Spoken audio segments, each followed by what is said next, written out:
In this video, we're going to be talking about the energy stored in a capacitor. Now, basically, the energy could either be measured directly or we could measure the energy per unit volume.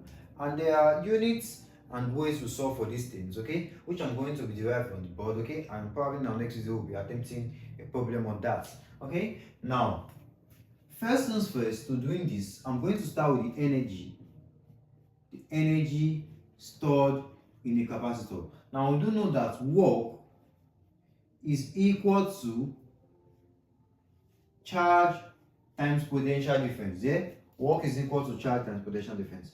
Now the differential form of this, so if I'm to write it in a differential form, it's gonna be the W is gonna equal V times the Q. Okay, I could as well write the Q times V. Okay, since Q comes to the first, doesn't really change anything. Okay, and if I choose to integrate both sides, D cancels to the integral, and we're left with the work done.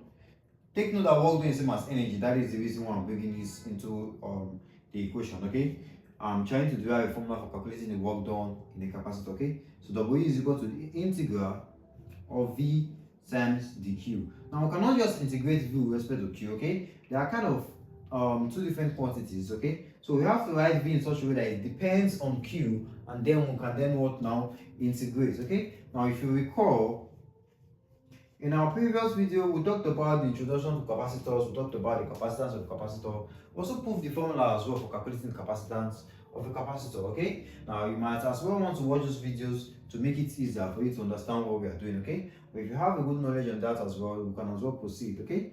Now, you recall, we want to substitute for V. So take note that I'm going to substitute in such a way that I'll bring you formulas that are relating to that, those that are used in solving capacitors, okay? Solving problems on capacitors, that is what I want to do. Of course, we know that P is equal to IV. I cannot just bring P over I and substitute that. It won't make any sense. In other words, beating around the bush, we'll do something like that, okay? So we're going to substitute a value for V that will help us sort this thing out, okay? And to do that, you recall that for capacitance of a capacitor, we did say that the capacitance of a capacitor is the ratio of charge to the potential difference, okay? Charge over potential difference, that was what we said. And if I choose to make V subject formula here, I'm going to have V is equal to Q over C. Now here's what I'm going to do. I'm going to substitute Q over C into this equation. Why? Because I'm having Q, and I do know that we're also having the Q here, which will help us integrate with ease, okay? So if I do that, we're going to get W is equal to the integral of V is Q over C. So have Q over C times dq. Okay, 1 over c is a constant, it can come out. So you have W is equal to 1 over c, the integral of Q dv, dq rather. Okay, now to integrate this guy, we are going to assume the boundary is 0 to Q. Why are we assuming 0 to Q? We're assuming that initially for the capacitor it is uncharged.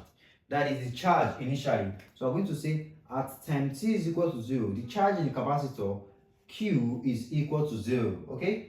And then at time t is equal to some values, okay? When t is not 0, the value of the capacitor, okay, or the charge on the capacitor rather, it is what now? Q. So if we're integrating this guy, we're going to integrate Q from a value of 0 with respect to what now?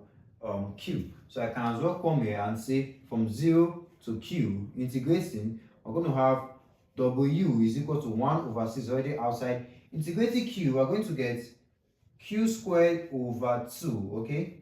And then we'll have our limits. Q squared over 2, and then we'll have our limits. Now if you substitute in these limits, 0 removes anything, and then we're left to Q.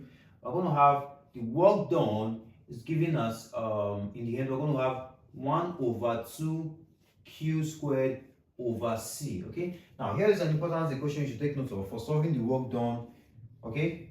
Or the energy in a capacitor. But as well manipulate this and get more equations, okay? Let's see how we can do that. We're having Q and C. Let's try and see how we can bring in V by substituting Q as CV, okay? From here, focus multiply. So we're going to say again, we do recall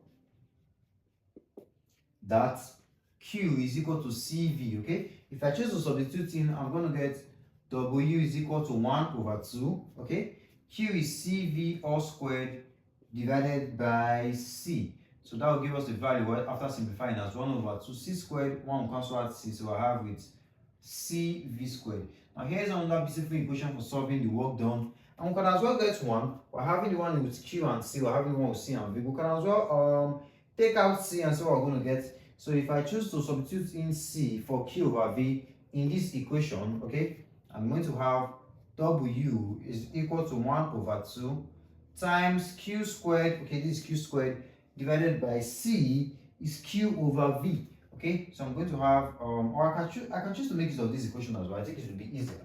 If I choose to make use of this one, we're going to get W is equal to 1 over 2, C is Q over V. Okay, so we're going to have Q over V times V squared. 1 square cancels out V, and then we're left with work done is equal to 1 over 2 Q V. Okay, here's another formula. So basically, there are three useful equations for solving the work done or energy in a capacitor.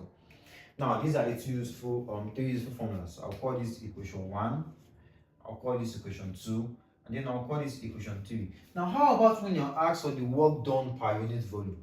To get the work done per unit volume, it's quite easy. All you simply have to do is divide any of these equations by volume, okay? So to get the work done per unit volume or the energy stored per unit volume, let's call it that way.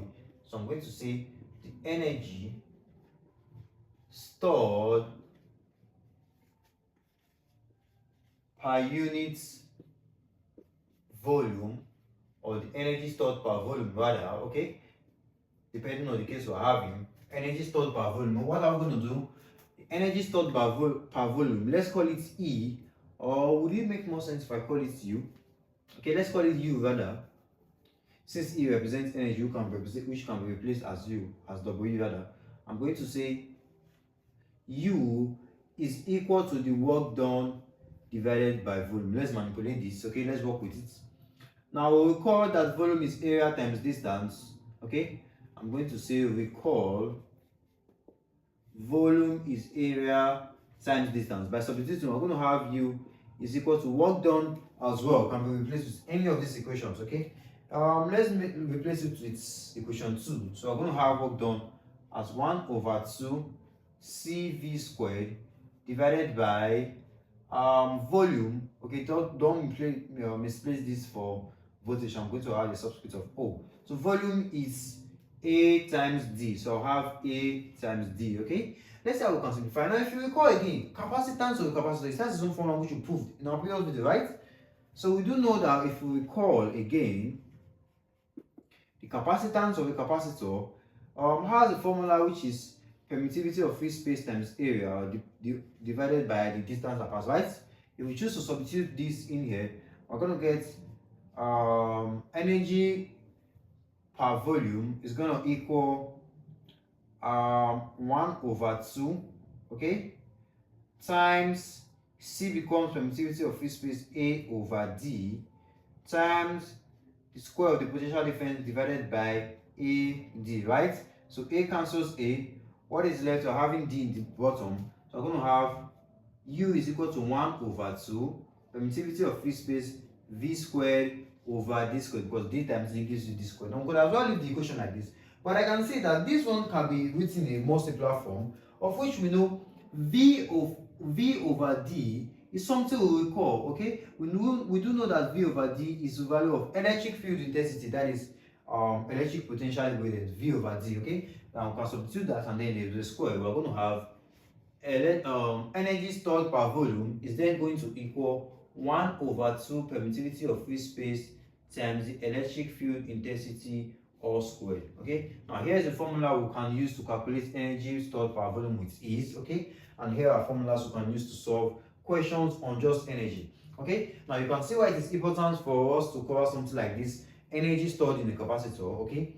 It is quite a very useful aspect, and it helps clarify the differences between just the normal energy or the work done by a capacitor and the energy stored per volume. So if you did learn something from this video, you did get something new, okay, or you understood anything, or do it to drop a word in the comment section, and you have a question, do it to ask, and like, share with the video with your friends as well. Don't let it alone, and click on the notification bell so that when new video is being uploaded, you get notified as well, okay. You be one of the first persons, and also subscribe to the YouTube channel, okay. It will help us to learn that we are appreciative, and then we'll create more videos for you. Okay, that is how it is being done. So see you in our next future videos. Stay tuned.